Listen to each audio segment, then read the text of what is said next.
Mais bref, passons sur les zones off-plan. Par exemple, tu vois, Dubai Island, je sais pas si tu vois ce que c'est. Qu'est-ce que toi t'en penses? Tranquille, hein, c'est pas... Ouais. Moi, je te dirais après ce que j'en pense aussi, c'est juste un débat, tu vois. J'en pense que c'est beaucoup de promoteurs premium, quand même, quand tu regardes. Donc, voilà, avec le même avis que j'ai sur les promoteurs premium, pour aujourd'hui faire du Airbnb, c'est pas... En fait, si tu veux, peut-être la stratégie que je conseillerais aux gens sur si vraiment ils veulent acheter front de mer et ce genre de quartier-là, c'est plus aller chercher peut-être de la plus-value à long terme, en fait. Tu vois, oui. C'est pas forcément de la rentabilité court terme avec des... En fait, ce qui va se passer... En fait, je te dis ce qui est marrant, c'est que ça se trouve... Je te dis ce que je trouve marrant dans Dubai Island. C'est que toi, ton prisme, tu vas dire quoi? Tu vas dire, bah franchement, je trouve que le prix par rapport à ce que ça va se louer... C'est ça. Sauf que, regarde, imagine on est en 2018 et je te dis est-ce qu'il faut acheter à JVC? Et bah ça se trouve... Parce que Dubai Island, qu'est-ce qui va se passer? En gros, là, tu as des fronts mer accessibles à... franchement, 6-7 000 euros du mètre carré, c'est quand même très bas par rapport à ce qui se fait à Dubaï. Le jour où les prix ils prennent 20-30%, ce qui, enfin, tu vois, sans faire le mec, hein, mais c'est pas non plus un truc de dingue dans 4 ans. Une fois c'est plausible. Ouais. Et bah, ça se trouve, ça va se transformer en un peu ton truc où tu diras, ouais, parce que le prix il a tellement monté que les nuitées elles ont augmenté. Et ton prix d'achat à l'époque il était bas. Tu vois, c'est pour ça que c'est pas facile de savoir. Non, mais ça sera comme ça restera comme du. En fait, il y a toujours une limite de prix. Et là, on a déjà dépassé cette limite de prix, en fait. Donc, même si ça augmente. Oui. En gros, toi, tu te dis en termes de. Je suis d'accord. En fait, le jeu de cette zone, c'est la plus-value. C'est ça. Et c'est potentiellement, au pire, ce que je vois des gens aussi, c'est avoir leur pied-à-terre à Dubaï qui font rentabiliser en Airbnb. Et potentiellement, ça prend de la valeur. Et même la longue durée, je pense que c'est des quartiers qui vont être très intéressants, qui vont être plus intéressants en longue durée qu'en short terme.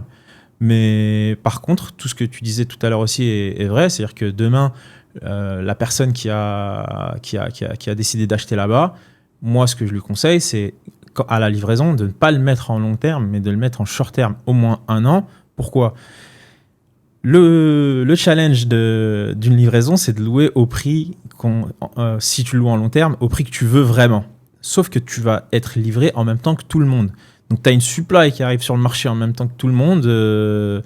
Forcément, ça tire un peu les prix vers le bas. Tout le monde veut louer rapidement. Pourquoi ? Parce que si tu loues pas 1 mois, bah, tu manges ta renta déjà. Donc, qu'est-ce qui se passe ? Au lieu de le mettre à 120, tu vas le mettre à 115. Donc, déjà, tu es en dessous du marché. Hein. Je dis un chiffre au hasard. Donc, peut-être celui qui se dit « Ok, lui, il a mis à 115. Bon, on va le louer à 110. » Pourquoi ? Parce que je préfère louer rapidement et ne pas perdre de location. Donc, une livraison, ça ramène les prix vers le bas parce que tout le monde arrive en même temps sur le marché. Donc là, ce qu'il faut se faire, c'est aller sur le short terme tout de suite, encaisser tout de suite, attendre et peut-être au bout d'1 an, 2 ans, 1 an et demi, basculer en long terme. Pourquoi ? Parce qu'en fait, ton indice de référence sera en fonction du loyer que tu as accepté de prendre au départ. Tu ne peux pas aller au-dessus. Ouais, je vois ce que tu veux dire, super intéressant. Avec le RERA. Ouais. En fait, il y a des législations pour les gens qui savent pas qui font que tu as des pourcentages d'augmentation que tu peux pas te permettre de... Exactement. Et donc, en fait, si toi, tu t'es mis en Airbnb et que tu as laissé le marché péter, tu peux tout de suite te placer haut. Alors que si tu avais mis en location long terme, bah, tu es plafonné, en gros. Exactement. Et c'est ce qui s'est passé après le Covid. J'ai jamais pensé à ça, tu vois. Ouais, mais ça, c'est l'expérience. Hein. Moi, je n'aurais pas pensé si y a un client qui m'appelle pas et qui me dit, écoute, j'étais en long terme, je peux pas le louer plus de... J'ai eu le cas là. Mais tous les gens qui achètent à Dubaï, ils vont te contacter. C'est bien en vrai, c'est intéressant. Ok. À savoir, du coup, quand même préciser, comme tu disais, on n'a pas le droit de louer au-dessus de l'indice RERA. Et donc, si demain tu sors ton locataire parce que toi, tu as décidé d'augmenter ton loyer et que c'est au-dessus de l'indice RERA, que le locataire il est au courant que tu es passé en short term, tu peux avoir des problèmes. Donc c'est plus facile de commencer tout de suite en short term. Okay. Ouais, c'est mieux. Signia Island, je sais pas si tu as suivi un peu le truc. Alors je sais pas. Je sais pas du tout. Je te mets dans la sauce un peu. Ouais. Mais tu vois, c'est un peu le même cas aussi que ce qu'on disait. Tu vas avoir plein de biens qui vont arriver d'un coup, mais alors là encore plus, tu vois. Et dans une zone qui n'est pas une zone locomotive comme peut l'être Dubaï. En fait, le truc, c'est que t'as pas la traction. Moi, ce que je trouve intéressant, c'est que je pense à long terme. À long terme, c'est un truc de malade mental. Si le projet il est fait et ça peut vite, avec Dubaï qui a un peu une population où il y a beaucoup de gens qui travaillent un peu en remote ou trucs comme ça. Il n'y a pas tout le monde qui a besoin, mine de rien, d'être là-bas. Ça peut vite être un spot de dingue quand même, tu vois. Ouais. Ça peut s'apprécier, ça peut être un endroit où les gens y vont facilement, où ils louent pas cher. Parce qu'à Dubaï, en vrai, demain, tu veux un appart front-mer accès plage. Bah, toi, par exemple, tu vois. Alors, si on prend les prix au mètre carré, attention, pas forcément toujours intéressant, mais si tu prends le ticket d'entrée versus combien tu vas louer, ça se trouve, tu vois, tu as des gens, ils ont eu des one bed à 1.1, 1.2. Donc là, et vu que toi, tu dis que la surface, c'est pas important, c'est totalement différent le raisonnement. Mais du coup, il y a un potentiel. Après, c'est vrai que faut se poser la question. Tu as le côté supply, quoi. Ouais, je pense que l'enjeu sur Signia Island, ça va être qu'est-ce qui va au-delà de la mer et au-delà du cadre exceptionnel et du projet que va être Signia. Parce que j'ai nul doute que ça va être un très très beau projet. C'est quels seront les éléments d'attraction que va proposer cette zone-là. Que ce soit en termes de centre commercial, que ce soit en termes de commodité. Qu'est-ce qu'il y aura ce petit élément qui se dit, ok, j'ai envie d'aller faire un tour à Signia Island, tu vois. Quand je suis un touriste, ou même si je suis pas un touriste, si je suis un... Parce qu'il y a beaucoup de staycation. Staycation, c'est quand tu habites dans le pays et que tu vas le louer un appart, une villa avec piscine, alors que c'est à 5 minutes de chez toi, tu vois. Donc, c'est ces éléments-là qui vont être importants. Donc, moi, je pense que le projet en lui, il est incroyable. En lui-même, il est incroyable. Maintenant, à voir. Et c'est vrai que moi, au début, je m'étais un petit peu avancé en disant que je conseillais et tout. Aujourd'hui, j'avoue que je mets un peu plus de réserve. Je regrette un peu de m'être un peu trop avancé. C'était un peu l'engouement et tout. Mais je pense vraiment que c'est un projet incroyable. Maintenant, c'est plus de la prudence quand je dis que je sais pas. Mais face à tout truc incroyable, t'as un peu ce truc de... ouais, tu te dis, est-ce qu'on s'enflamme pas trop et tout. Ouais, En fait, je suis d'accord avec toi que le seul truc, c'est que quel est le point de passage qui fait que quelqu'un qui vient à Dubaï, il va aller à Signia. C'est ça. Enfin, dans ma tête, ce que je vois plus, c'est... ce que j'arrive pas à estimer, c'est le marché de personnes qui vivent à Dubaï et qui vont vouloir louer à Signia le week-end. Tu vois, c'est plus ce truc-là que je vois pas. Et comme tu l'as dit, que le week-end. Donc, qu'est-ce qui se passe la semaine ? Ouais, c'est ça. Ouais. Mais faut voir. Après, faut c'est voir. plus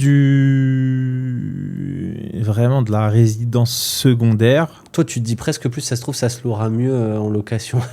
Ouais, c'est vrai que c'est un ovni quand même. Donc, c'est difficile. Mais en fait, tous les projets à Dubaï, en fait, ce qui est dur à Dubaï, c'est que t'as que des trucs nouveaux.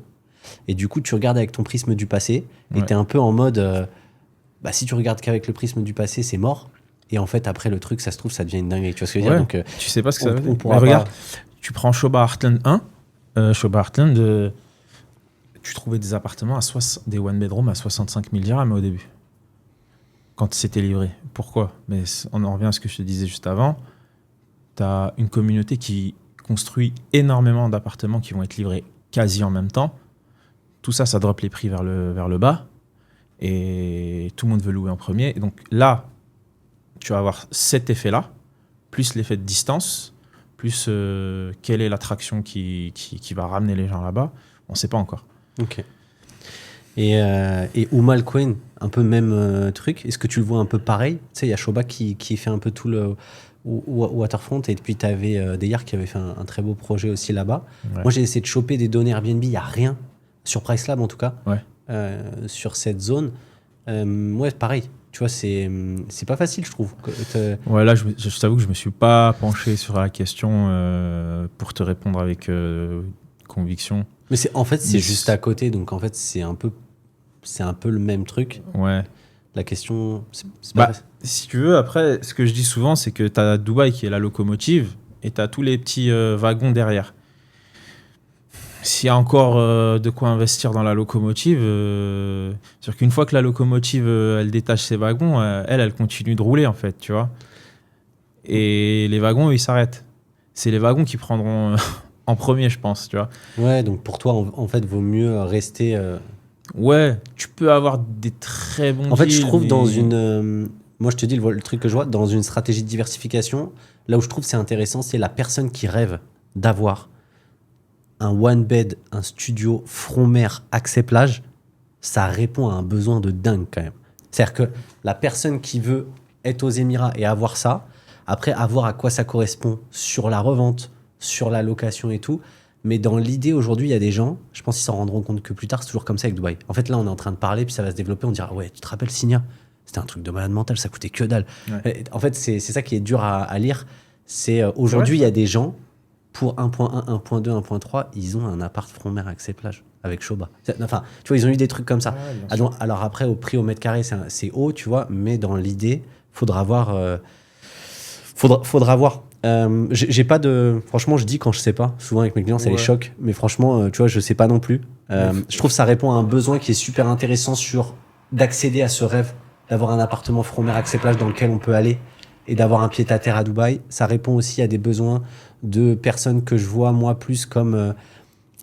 Tu vois, tu as des clients, ils sont un peu remote, ils ont leur taf. Puis au final, ils se retrouvent à réserver des trucs en plein business bay et tout.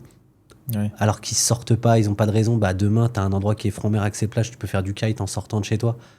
Ouais, c'est quand même, c'est solide, tu vois. Donc c'est des trucs comme ça qu'il faudra voir plus tard. Qu'est-ce que ça va. Ça se trouve, ça va créer un marché qui aujourd'hui, tu vois, n'existe hein. pas. Donc faudra voir. Mais si tu compares, tu peux prendre aussi l'exemple que avec Abu Dhabi, qui finalement a plus. Tu vois, pourquoi Abu Dhabi aujourd'hui, le front de mer d'Abu Dhabi, alors qu'il se passe vraiment des trucs incroyables, mais à Abu Dhabi, le front de mer, il est incroyable. Il y a eu, alors là actuellement, je sais pas, mais pendant un moment, c'était moins cher d'acheter un front de mer à Abu Dhabi qu'un front de mer à Dubaï. Et pour autant, t'as des gens qui n'iront jamais vivre à Abu Dhabi parce qu'Abu Dhabi attire un autre type de personnes, tu vois. Ça attire moins de jeunes, ça attire plus de familles. Donc, est-ce que c'est comparable? Est-ce qu'on peut comparer le pourquoi j'investis à Dubaï et à Abu Dhabi et pas à Dubaï, et pourquoi j'investis à Umm el-Quwain et pas à Dubaï? En fait, ce qui est rassurant, en fait, c'est des destinations un peu plus risquées, mais où tu as plus de gains, je pense. Abu Dhabi, ça reste des trucs quand même où tu regardes l'évolution de la population, tu regardes les infrastructures, tu regardes le GDP, je sais pas comment, le PIB. Tu vois, tous ces trucs-là, t'es quand même sur un truc en place, tu vois. Bah oui. Voilà. Donc, c'est quand même. Mais oui, je vois, faudra voir à quel type de personnes ça correspond. Les autres zones que je me disais, bon, Maritime City, je pense que ce sera pareil que Dubai Land. Non, les autres zones, Ras El Khaimah. Je t'explique pourquoi. Il y a deux zones dans. Franchement, je regardais le marché des Airbnb, ça va. Hein. Non, ça va. Les rentas sont pas. Enfin, ce que ça crache par rapport aux nouveaux projets off-plan, qui sont assez chers. Je vois pas encore un truc, mais il n'y a pas encore le casino, c'est pas encore développé, donc ça se trouve, on voit pas. Mais tu vois quand même la zone de Marjan Island où il y a énormément de listings, et une autre zone juste à côté aussi où tu as pas mal de listings.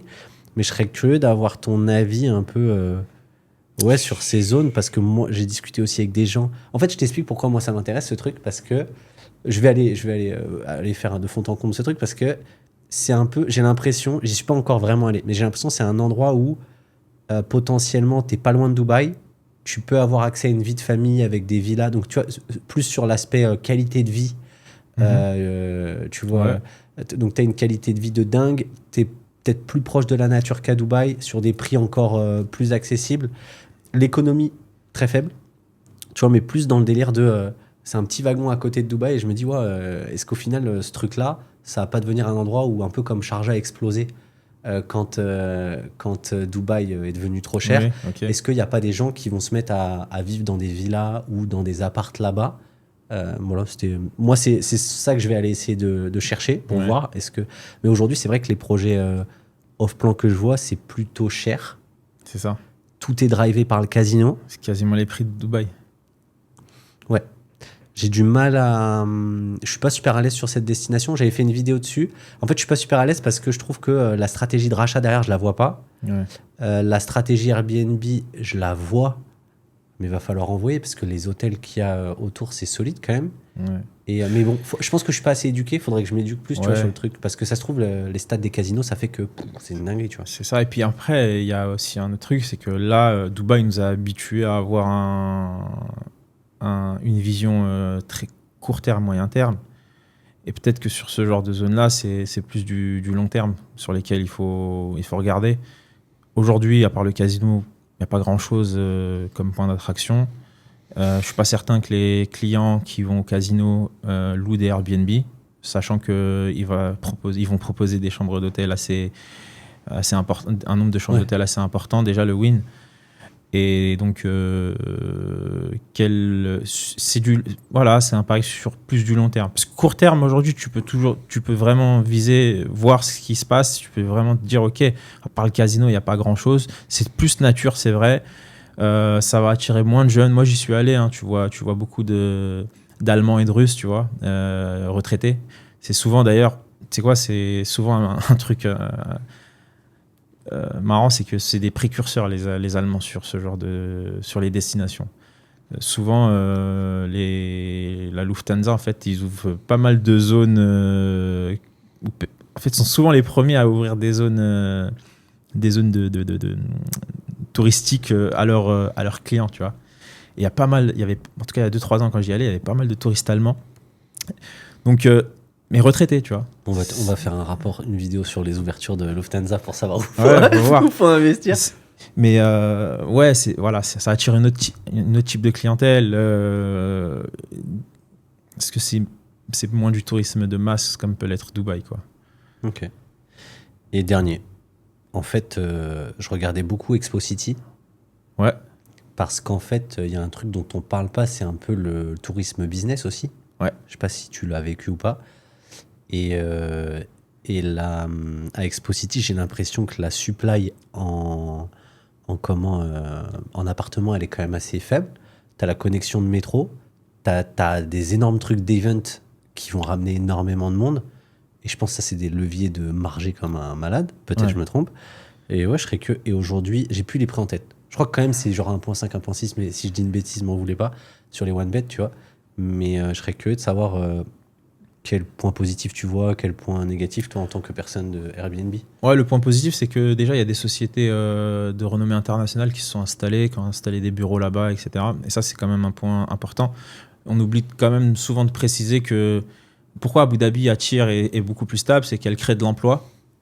Là où Dubaï, on a l'impression que c'est quand même un peu plus compliqué, tu vois. Et là, typiquement, c'est quand tu as des sociétés de renommée internationale qui s'installent sur des zones comme ça. Alors, c'est peut-être du coup intéressant plus pour du long terme, pour le coup, mais ces gens-là qui travaillent dans ces boîtes-là, va falloir les loger. Donc, ouais, ça peut être intéressant de regarder, de voir les prix et le potentiel d'évolution des prix de marché de location ou à la revente.